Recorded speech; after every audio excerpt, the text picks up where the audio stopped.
So now talking about topic 8, cellular respiration. Um, there are 4 phases that we talked about in class, including glycolysis,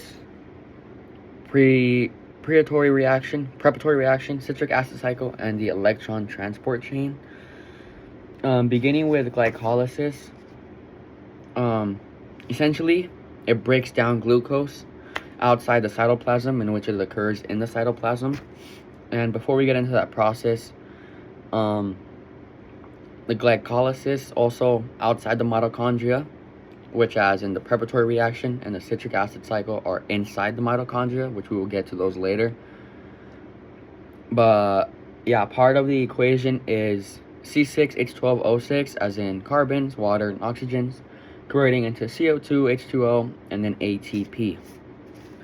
Now, beginning with glycolysis in the first phase, as we can see here from the notes we took in class, it begins with the 6-carbon glucose molecule, as in which 2 ATPs into 1 glucose molecule, which then a phosphate from ATP is phosphorylated, used, which then the splitting produces the 3 carbon molecules. And we can see here, it splits in half, which in the end it will make pyruvates. But once it splits, which is 1 phosphate on each one, it is called a G3P, known as a glycerol 3 phosphate, kind of like in a few lessons before. Then oxidation occurs by NAD+, which then receives high energy electrons from hydrogen, becoming NADH, which then NADH and NAD+ are reduced as G3P is oxidized, which then phosphorylation occurs again, moving into the BPG, which then ATP takes a phosphate, becoming ATP, as then that molecule becomes 3PG. And 3PG, as we can see down here, oxidation of 3PG occurs, which then includes the removal of water, as known as H2O, which then ADP comes back again, taking the phosphate, becoming ATP, which in the 3-carbon molecule down here, known as a pyruvate. 2 of these are going to be in the end, which signal the end products of glycolysis, which also 2 ATPs are going to be gained. Now moving on to the preparatory reaction. It occurs in the mitochondria, a double-bound membrane organelle inside the matrix, as this is the second step, where mitochondria is the gel-like fluid like talked about before, known as the powerhouse of the cell. And as we can see here, the preparatory reaction, all it really is the beginning right here to the very beginning of the cycle. Not really included the cycle, but all here to here is just the second phase.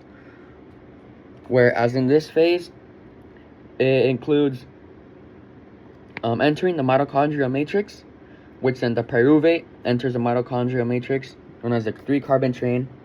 It loses 1 carbon, which then O2 is then converted into 2 carbons, releasing CO2, as we can see in the picture right here, giving us 2 carbons with coenzyme A.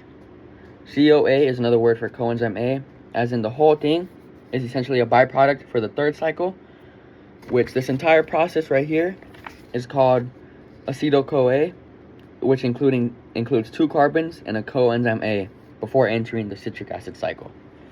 Now, entering the actual citric acid cycle, it's a long process, but the citric acid cycle, it begins with the 2 carbons that we just used in acetyl-CoA. It attaches to the 4-citrate up here, making 6 carbons, which then they fuse together, and then NAD+ comes into the equation and removes those electrons. And then it oxidizes the citrate, which then NADH plus H gives NADH and ions, which then CO2 comes into the equation again, loses a carbon, which is known as a byproduct, where oxidation occurs to produce NAD+ and NAH up here, which then becomes a 5-carbon molecule, as we can see. And then NAD plus, again, gets electrons and hydrogens. The process just continues again, where NADH and NADH and H plus.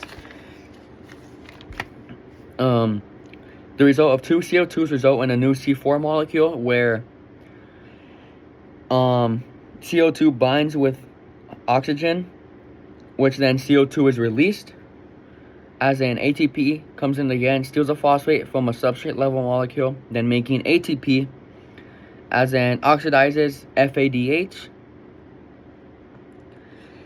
which those electrons are needed for another product, which are then more kind of like recycled, kind of just thrown out, which then it's back at C4 like we said in the beginning, and then the cycle repeats again where these C4 come back up here and then go to the very top to the citrate, which then again 2 carbons from the acetyl-CoA join it, making it the 6-carbon molecule, as in the process keeps going and going and going again.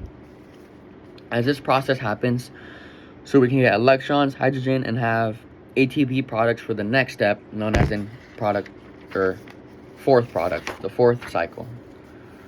And then next, the electron transport chain, it occurs inside the mitochondrial membrane. It includes a matrix, a concentration gradient, inner membrane space, including 4 total complexes, where a membrane is a phospholipid bilayer with 4 total complexes, where they act as a barrier to positively charged protons. The membrane also contains large protein complex, F1, FO, ATP synthase. ATP molecules provide most energy for most of cells' reactions. Complex 1 is a byproduct sugar metabolism for NADH, deposits 2 energy electrons. Redox centers are clusters of atoms. 2 ways why electrons move from top to bottom of redox center is 1, the bottom redox center has a higher affinity than the top one, and then 2, the distance between the adjacent redox center is ideal for an electron jump to occur, explaining why electrons typically don't pass to the bottom of the redox center. That is topic 8, cellular respiration.